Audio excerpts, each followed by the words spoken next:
Une nouvelle semaine sous haute tension s'ouvre pour le gouvernement, toujours au cœur des grèves et des manifestations. Demain et jeudi, la loi travail. Et une fois encore, les regards seront tournés vers Rennes, devenue la ville symbole des violences qui émaillent les cortèges depuis plusieurs mois.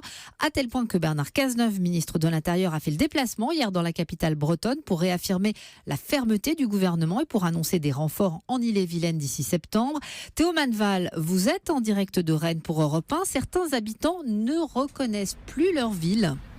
Eh oui Hélène, parce que ce matin encore, de nombreuses boutiques du centre-ville restent complètement murées derrière de grandes plaques en bois pour protéger les vitres. C'est du jamais vu, même si Rennes est historiquement un foyer fort de la contestation étudiante. On se rappelle du CPE il y a 10 ans.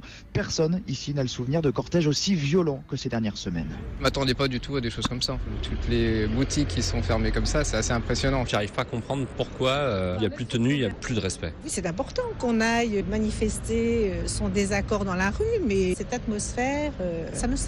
On est arrivé effectivement à un niveau de malaise vraiment très conséquent.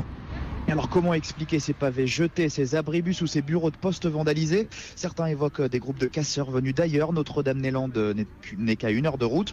Mais l'affrontement avec les CRS est aussi revendiqué par certains étudiants rennais comme Hugo, doctorant en histoire.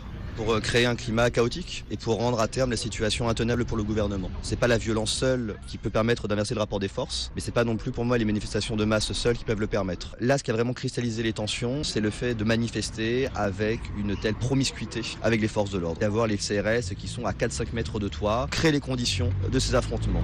Autrement dit, plus besoin d'aller chercher les policiers hors du centre-ville pour leur lancer des projectiles. Désormais, la bataille a lieu près des boutiques. De nombreux commerçants s'apprêtent déjà à baisser les grilles et les rideaux de fer pour la manifestation prévue demain. Théo Manval